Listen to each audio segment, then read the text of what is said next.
ನಮಸ್ಕಾರ ಸ್ನೇಹಿತರೆ.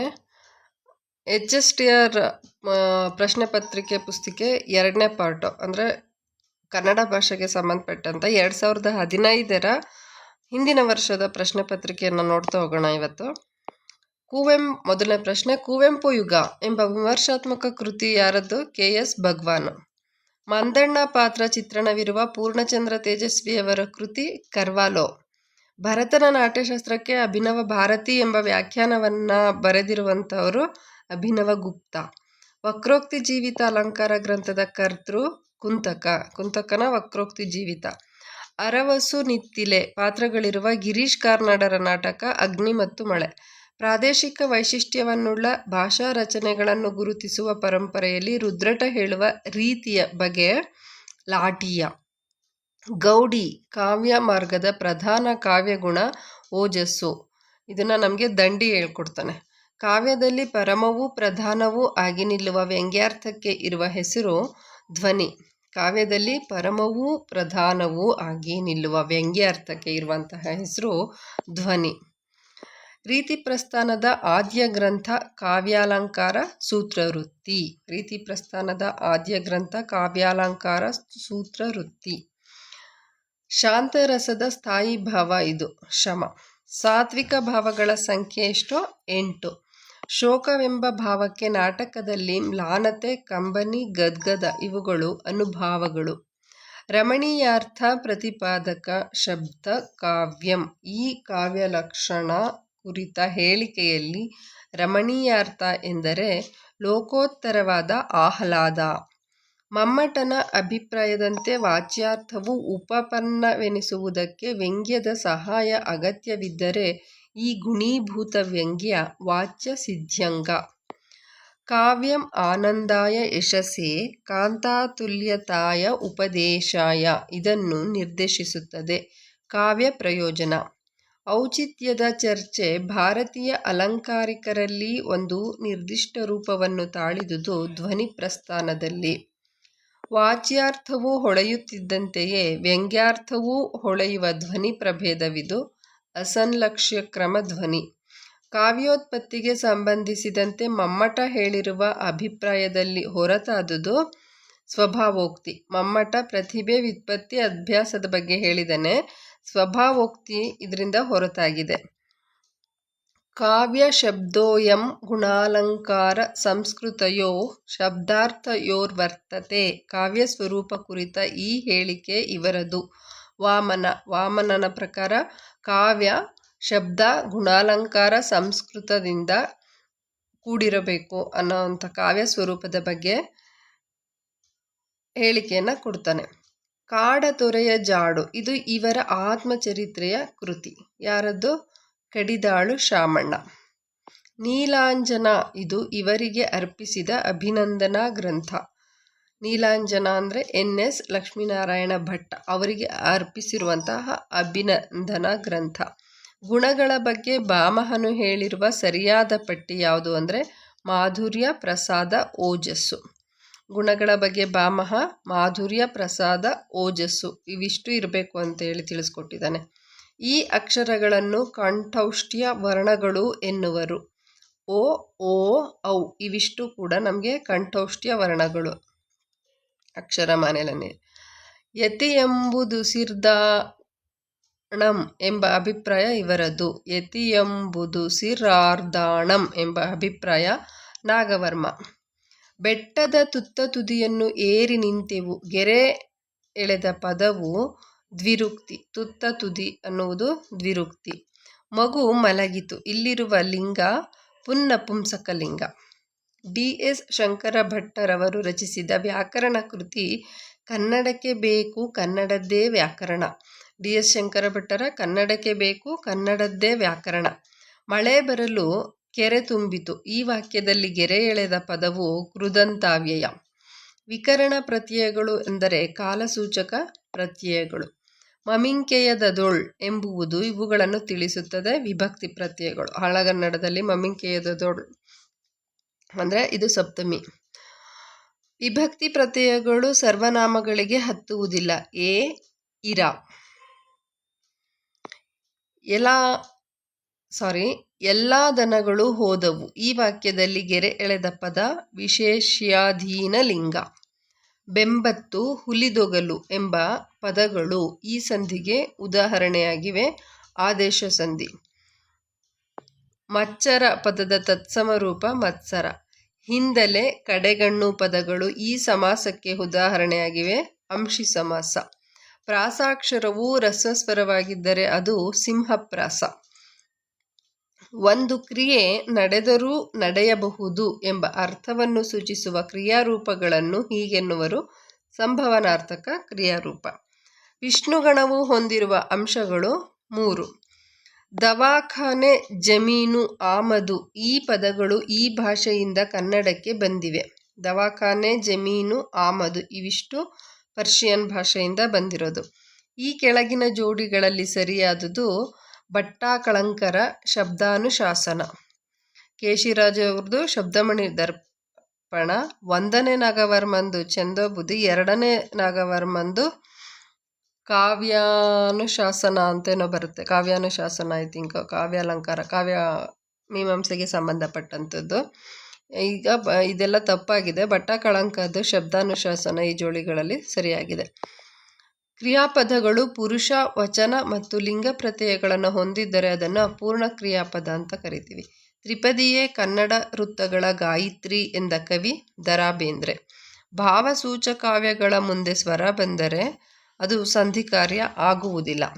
ಆ ಕಲ್ಲು ಇದು ಈ ಸಮಾಸಕ್ಕೆ ಉದಾಹರಣೆ. ಗಮಕ ಸಮಾಸ.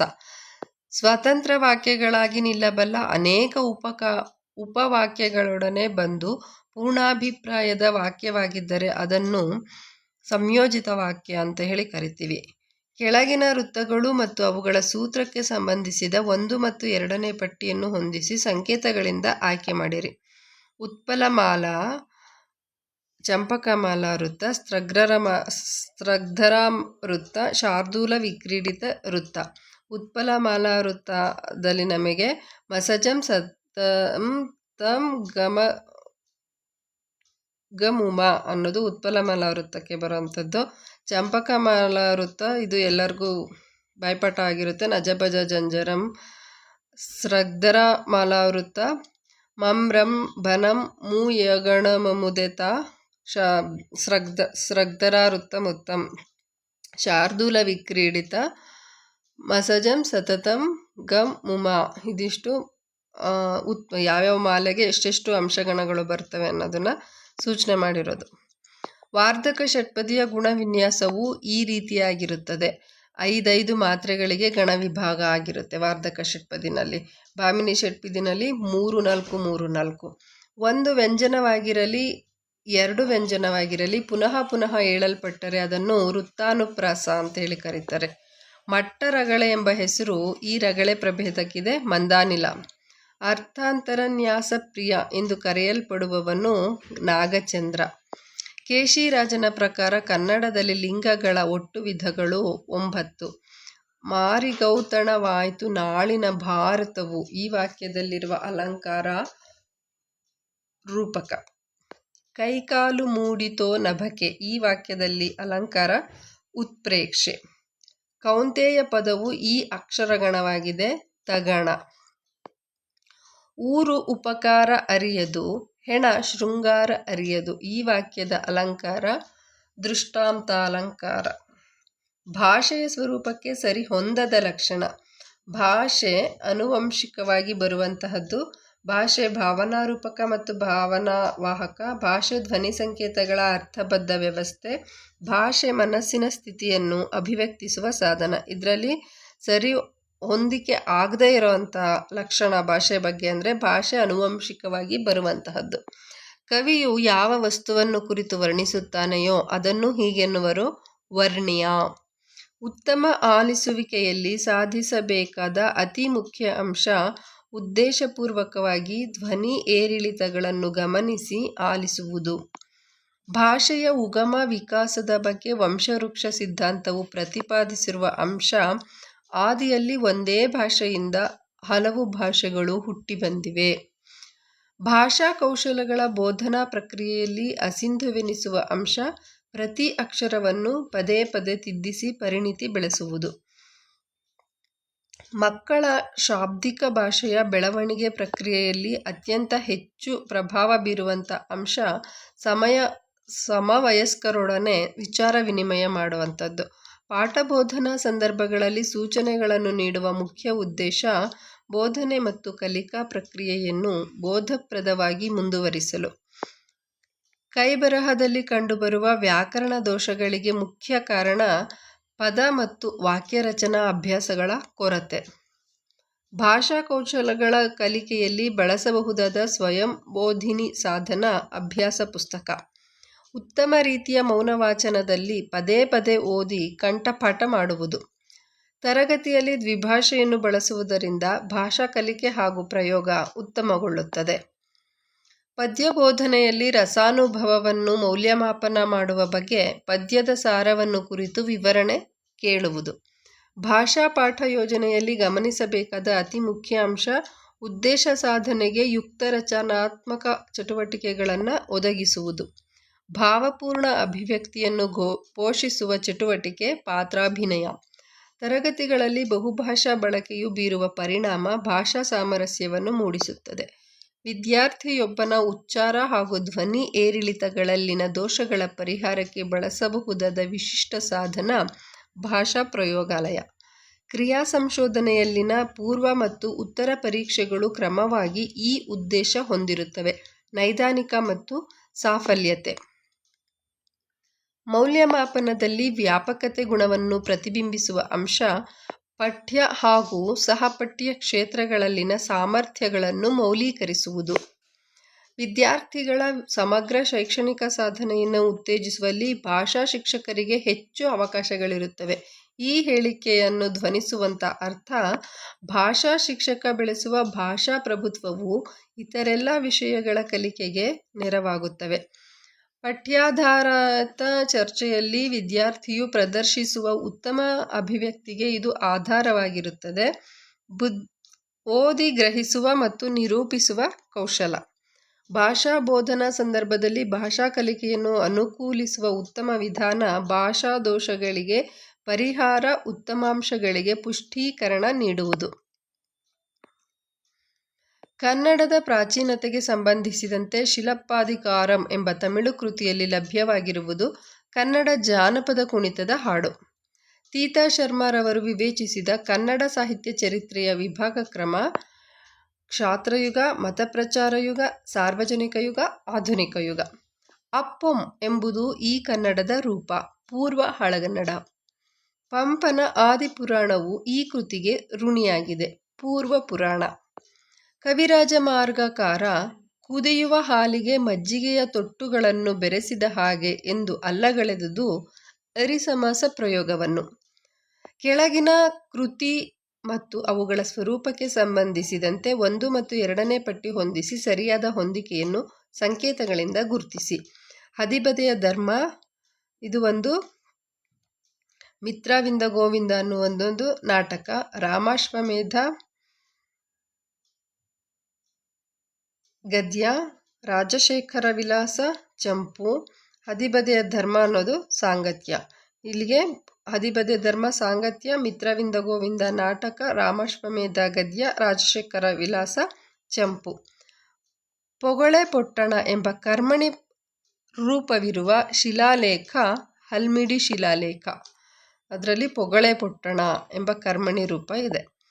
ನೀ ಮಾಯೆಯೊಳಗೋ ನಿನ್ನೊಳು ಮಾಯೆಯೋ ಈ ಕೀರ್ತನೆಯ ಸಾಲು ಇವರದು, ಕನಕದಾಸರದ್ದು.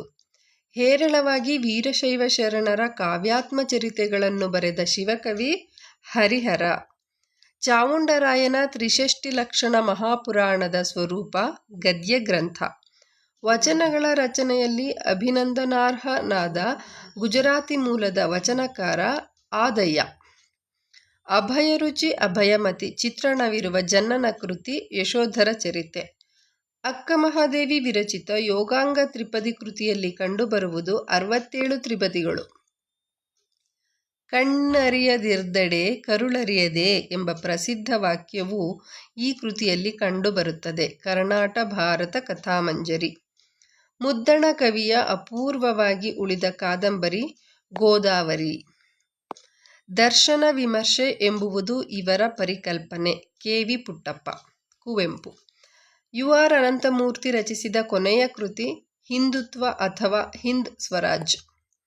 ಮಾಯಿಯ 3 ಮುಬಕಗಳು ಕವನ ಸಂಕಲನದ ಕರ್ತೃ ಶಂಕರಮಾಕಾಶಿ ಪುಣೇಕರ. ಆ ಬೆಟ್ಟದಲ್ಲಿ ಬೆಳದಿಂಗಳಲ್ಲಿ ಸುಳಿದಾಡಬೇಡ ಗೆಳತಿ ಎಂಬ ಗೀತೆಯನ್ನು ರಚಿಸಿದವರು ಸಿದ್ಧಲಿಂಗಯ್ಯ. ಆ ಬೆಟ್ಟದಲ್ಲಿ ಬೆಳದಿಂಗಳಲ್ಲಿ ಸುಳಿದಾಡಬೇಡ ಗೆಳತಿ. ಭೂಮಿಗೆ ಬಿದ್ದ ಬೀಜ, ಎದೆಗೆ ಬಿದ್ದ ಅಕ್ಷರ ಇಂದಲ್ಲ ನಾಳೆ ಫಲ ಕೊಡುವುದು. ಈ ಹೇಳಿಕೆಯನ್ನು ದೇವನೂರು ಮಹಾದೇವ ಬರೆದಿರುವುದು ಸಾಕ್ಷರತೆಗಾಗಿ. ಮ. ನ. ಜವರಯ್ಯನವರ ಮಾಗಿ ಕೃತಿಯು ಈ ಸಾಹಿತ್ಯ ಪ್ರಕಾರದಲ್ಲಿದೆ. ಕಾದಂಬರಿ. ಕೊನೆಯ ಪ್ರಶ್ನೆ. ಕೇಂದ್ರ ಸಾಹಿತ್ಯ ಅಕಾಡೆಮಿ ಪ್ರಶಸ್ತಿ ಪುರಸ್ಕೃತ ಡಿ.ವಿ.ಜಿ. ರವರ ಕೃತಿ ಶ್ರೀಮದ್ ಭಗವದ್ಗೀತಾ ತಾತ್ಪರ್ಯ. ಕೇಂದ್ರ ಸಾಹಿತ್ಯ ಅಕಾಡೆಮಿ ಪ್ರಶಸ್ತಿ ಪಡೆದಿರುವಂಥ ಡಿ.ವಿ.ಜಿ. ಅವರ ಕೃತಿ ಶ್ರೀಮದ್ ಭಗವದ್ಗೀತಾ ತಾತ್ಪರ್ಯ. ಕೆಳಗಿನ 1 ಮತ್ತು 2 ಪಟ್ಟಿಯನ್ನು ಹೊಂದಿಸಿ ಸಂಕೇತಗಳಿಂದ ಆಯ್ಕೆ ಮಾಡಿ. ಸಾರಾ ಅಬೂಬಕರ್ ಸಮಸ್ಯೆಯ ಮಗುಲು ಅನ್ನುವಂಥ ಕೃತಿಯನ್ನು ಬರೆದಿದ್ದಾರೆ. ವೈದೇಹಿ ನೆಲೆ ಬೆಲೆ, ಬಿ.ಟಿ. ಲಲಿತಾ ನಾಯಕ್ ಕ್ರೌಂಚ ಪಕ್ಷಿಗಳು, ತ್ರಿವೇಣಿ ಅವರ ಚಂದ್ರಗಿರಿಯ ತೀರದಲ್ಲಿ. ಇದಿಷ್ಟು 2015ರ ಭಾಷೆ 2 ಕನ್ನಡ ಭಾಷೆ ಬಗ್ಗೆ ಕೇಳಿರುವಂತಹ ಪ್ರಶ್ನೆಗಳು. 2015ರ ಪ್ರಶ್ನೆ ಪತ್ರಿಕೆ ಇದು. ಇದನ್ನು ಅಭ್ಯಾಸ ಮಾಡ್ಕೊಳ್ಳಿ. ನಿಮಗೆಲ್ಲ ಒಳ್ಳೆಯದಾಗಲಿ. ಚೆನ್ನಾಗಿ ಓದ್ಕೊಳ್ಳಿ, ಸ್ಟಡಿ ಮಾಡಿ. ಎಷ್ಟು ಶ್ರಮಪಟ್ಟು ಓದ್ತೀವೋ ಅಷ್ಟು ಹೆಲ್ಪ್ ಆಗುತ್ತೆ ನಮಗೆ. ಥ್ಯಾಂಕ್ ಯು ಸೋ ಮಚ್ ಇಲ್ಲಿವರೆಗೂ ಕೇಳಿದ್ದಕ್ಕೆ.